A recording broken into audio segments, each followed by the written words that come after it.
வணக்கம். ஓம் நமச்சிவாய. கதை கேளு கதை கேளு, சுகமான கதை கேளு. ஒரு கதை இப்போ நான் சொல்ல போகிறேன். அந்த கதையை நீங்கள் கேட்டிங்கன்னு வச்சுக்கோங்களேன், நீங்களும் அப்படியே சும்மா சூப்பராக பூஸ்ட் ஆகணும் நம்ம லைஃப்பில் அப்படின்னு நினைப்பீங்க. எனக்கு அந்த கதையை கேட்டதுலேருந்து ரொம்ப மகிழ்ச்சியாக இருக்குது. எப்படியாவது நம்ம இந்த யூடியூப்பில் நல்லா பூஸ்ட் ஆகி நம்ம லைஃப் எண்டுக்குள்ளே அப்படியே புகழ் பெறணும்னு ஒரு ஆசை, ஒரு எய்ம் வந்துடுச்சு. உங்களுக்கும் பல எய்ம்ஸ் வரும். ஏன்னா அவங்கவுங்க ஏஜுக்கு தகுந்த மாதிரி. இப்போ எனக்கு ஏஜ் ஆயிடுச்சு.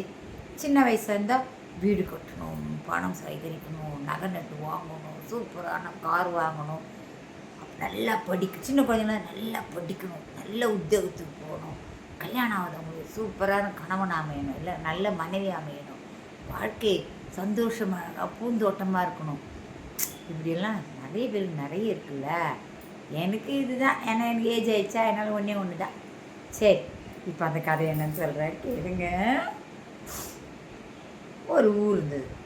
அந்த ஊரில் ஒரு சட்டம். அந்த சட்டத்தை யாராலுமே மாற்ற முடியல. என்ன சட்டம்னா, ஒரு ராஜா அந்த நாட்டை ஆளலாம். 5 வருடம் அவர் ஆட்சியை நடத்துகிறார். 5 வருடம் முடிந்த பிறகு அவர் அங்கேருந்து நாடு கடத்தப்படுவார். எங்கே கடத்தப்படுவார்னா, அந்த நாட்டுக்கு இதில் ஒரு ஆறு ஓடும் எல்லையில். அந்த ஆற்றை தாண்டி அக்கறைக்கு போனால் ஒரு பெரிய காடு. அங்கே கொடிய மிருகங்கள் தான் வாழும், மனித நடமாட்டமே இருக்காது. அப்படியாப்பட்ட பெரிய காடு அது. அந்த காட்டில் கொண்டு போய் விட்டுட்டு வந்துடுவாங்க அந்த ராஜா. அப்புறம் அங்கே திரும்பி வர முடியாது, அவ்வளோதான், அவர் அங்கேயே செத்து போயிடுவார். இப்படியாகப்பட்ட ஒரு சட்டத்திட்டம் உள்ள ஒரு நாடு. சரி, அந்த நாட்டுக்கு ராஜாவாகணும்னு யாருக்குமே ஆசை இல்லை. எப்படிங்க ஆசை இருக்கும்? 5 வருஷம் ராஜாவாயிட்டு 5 வருஷம் வாழ்ந்துட்டு பொசுக்கு நீ போய் அங்கே விட்டுட்டு வந்து செத்து போக சொன்னால் எப்படி தான் இருக்கும்? அதையும் மீறி சில பேர் எப்படி இருந்தாலும் சாகுவார் தான், போய் தான் வாழ்வோம் 5 வருஷம் ராஜா வாழ்க்கை அப்படின்னு சொல்லிட்டு போய் வாழ்ந்தாலும் நடுவில் அதெல்லாம் நினச்சி அவங்க மாரடைப்பு வந்ததை விட இறந்துடுவாங்க. சரி விடுங்க.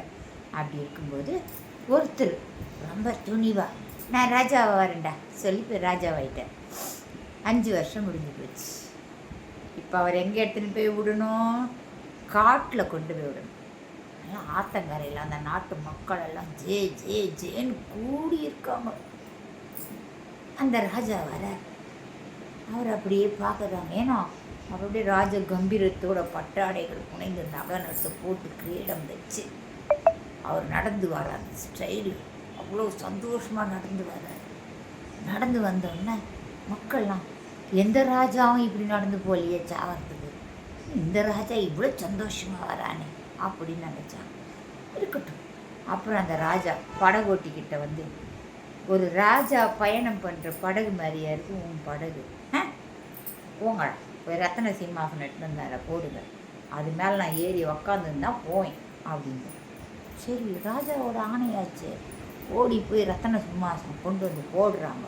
மேலே பந்தல்லாம் கட்டுறாங்க, எல்லாம் அப்படியே சௌகரியமாக ஆக்குறாங்க. அப்புறமா ஏறி உட்காந்துட்டு வணக்கம் சொல்லிட்டு கிளம்பிட்டேன். அந்த ஆற்றில் அந்த படகு போயிட்டே இருக்கு. அந்த ராஜா ரொம்ப சந்தோஷமாக ஜாலிலோ ஜிம்கானான்னு ஜாலியாக போகிறார். அவர் போகிறத பார்த்தோன்னே அந்த படகோட்டிக்கு ஒரே சந்தேகம், என்னடா இது, இங்கே போய் சாகத்தானே போகிறாங்க, அதுக்கே இவ்வளோ சந்தோஷமாக போகிறான் இந்த ராஜா. சரி, அவனையே கேட்டுப்போம் சொல்லி, ராஜா நீங்கள் வந்து இவ்வளோ சந்தோஷமாக போகிறீங்களே, நீங்கள் எங்கே போகிறீங்க உங்களுக்கு தெரியுமா? ஏன்னா இது தெரியுமா தெரியாதான்றது இவருக்கு பெரிய சந்தேகம். அவர் சொல்கிறார், எல்லாம் எனக்கு தெரியும் எங்கே போகிறேன்னு, சந்தோஷமாக தான் போகிறேன். என்ன ராஜா இப்படி சொல்கிறீங்க? அங்கே போனால் நீங்கள் திரும்பி வர முடியாது ராஜா. அவர் சொல்கிறார், அதுவும் எனக்கு தெரியும், எனக்கு திரும்பி வரதுக்கு இஷ்டம் கிடையாது, நான் அங்கேயே செட்டில் ஆகிடுவேன். செட்டில் ஆகிடுவீங்களா? எப்படி செட்டில் ஆவீங்க அப்படிங்கிற? அப்படி கேளு, நான் சொல்கிறேன். நான் ராஜாவான முதல் வருடம் என்ன பண்ண தெரியுமா? 100 வேட்டைக்காரங்க அந்த காட்டுக்கு அனுப்பிச்சு அங்கே இருக்கிற கொடிய மிருகத்தை எல்லாரையும் கொன்று குவிக்க சொன்னேன். அப்படியா ராஜா? அடுத்த வருடம் என்ன பண்ண தெரியுமா? 1 வருடம் ஆச்சு அங்கே இருக்கிற மிருகங்களெல்லாம் கொல்றது. அதாவது துஷ்ட மிருகங்களை. அப்புறமா ஒரு 100 அதுக்கு ஆயிடுச்சுல 100 விவசாயிகள் இருந்துச்சு குடும்பத்தை. அங்கே போய் அந்த காடு மேடெல்லாம் உழுது சீர் செய்து விவசாயத்தை பயிர் செய்யுங்க, ஆரம்பிங்க உங்கள் வேலையை நினச்சி வச்சேன். அவங்க குடும்பத்தோடு போய் அங்கே வேலை செஞ்சு விவசாயம் பண்ணி சாப்பிட்றாங்க. பால், காய், கனி, பழம், நெல் எல்லாம் விளையுது. அடுத்த 3ஆவது வருஷம் என்ன பண்ணு தெரியுமா? நேராக கட்டிடக்கலை நிபுணர்கள் 100 பேருக்கு மேலே இருப்பாங்க. அவங்கள அங்கே அனுப்பிச்சி வச்சேன், குடும்பத்தோடு அனுப்பிச்சி வச்சேன். எதுக்கு? மகாராஜாவாகிய நான் தங்கணும், எனக்கு அரண்மனை கட்டணும், மாட மாளிகைகள் கூட கோபுரங்கள் கட்டணும். அது மட்டுமல்ல, கோவில்கள் எல்லாம் கட்டணும், மடப்பள்ளிகள் கட்டணும், சத்திரங்கள் கட்டணும். இவ்வளோ வேலை இருக்குல்ல. அதனால் அவங்களெல்லாம் அனுப்பி வச்சேன். 3ஆவது வருஷம் ஓகே, அவங்களுக்கு போய் எல்லாமே ரெடி பண்ணிட்டாங்க. 4ஆவது வருஷம் என்ன பண்ணேன்னா, அமைச்சர்கள் ஒரு 1000 பேர் அங்கே அனுப்பிச்சி வச்சேன். எதுக்கு அனுப்பிச்சி வச்சேன் அப்படின்னா, அந்த நாட்டை நிர்வாகம் பண்ணணும், சீராக நிர்வாகம் பிரிக்கணும், டிவிஷனாக பிரியணும். மட்டம், மாவட்டம், அப்புறம் என்னவோ சொல்லுவாங்களே, வட்டம், மாவட்டம், அப்புறம் என்னவோ சொல்லுவாங்களே, என்னது அது தெரியல.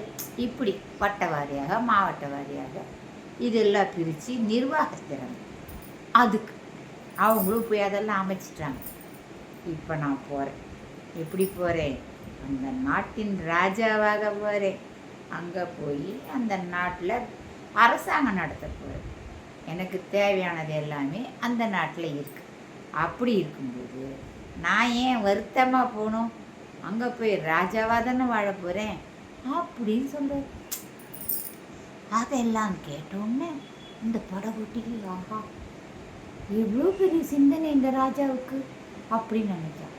ராஜா சொன்னார், உனக்கு இந்த அரசாங்கத்தில் ஏதாவது ஒரு குற்றம், வேலை சரியில்லை, சம்பளம் சரியில்லை, இப்படி பிரச்சனை இருந்தால் நேராக நீ என்கிட்ட அங்கே வந்துடு. நான் உனக்கு அரசாங்க படகோட்டி அப்படின்ற வேலையும் போட்டுத்தரேன் அப்படின்னு சொல்லி இறங்கிட்டார். அங்கே அவரை வரவேற்கிறதுக்கு பல்லக்கில் எல்லாரும் ரெடியாக இருக்கிறாங்க, ராஜாவை கூட்டின்னு போகிறது. அவர் ஜாலியாக போனார். இதுலேருந்து என்ன தெரியுது சொல்லுங்கள் பார்க்கலாம்?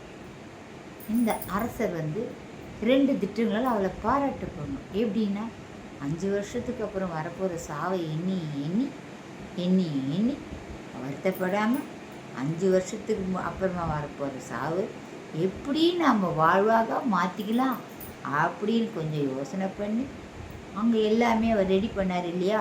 அது பெரிய விஷயம். 2வது, அவர் தன் வாழ்க்கையை மட்டும் சீரமைச்சுக்கணும்னு நினைக்கல, அந்த படகோட்டிக்கும் நல்லது செய்யணும்னு நினச்சார். அது 2வது விஷயம். சமயோசிதமாக தன் வாழ்க்கையை அமைச்சிட்டார் இல்லையா ராஜா? அது மாதிரி தான் நாம் எல்லோரும் என்றைக்கு இருந்தாலும் ஒரு நாள் நாம் எல்லோரும் போக தான் போகிறோம். ஆனால் அதுக்கு முன்னால் இப்படி ஏதாவது ஒரு எய்ம் வச்சுக்கலான்னு, சந்தோஷமாக தான் நாங்கள் வாழ போகிறோம், எங்களுக்கு இப்படியெல்லாம் நடக்கும், எங்கள் வாழ்க்கையை நாங்கள் அமைச்சுப்போம் அப்படின்னு ஆளாளுக்கு அவங்க வாழ்க்கையை ஒரு பாதை வகுத்து நல்லதாக அமைத்து கொண்டு வாழலாமே. இந்த கதை நல்ல மோட்டிவேஷனாக இருக்குதுன்னு நான் நினைக்கிறேன். எனக்கு ஒரே சந்தோஷம் இந்த கதையை படித்ததுலேருந்து. உங்கள்கிட்ட சொல்லணும்னு தோணுச்சு, சொல்லிட்டேன். உங்கள் இதில் ஏதாவது தப்பு இருக்குதுன்னு நினச்சிங்கன்னா என்ன மன்னிச்சிடுங்க. தப்பு இல்லைம்மா, சூப்பராக இருக்குது கதை அப்படின்னா தயவுசெய்து லைக் பண்ணுங்கள், ஷேர் பண்ணுங்கள், கமெண்ட் பண்ணுங்கள். வணக்கம்.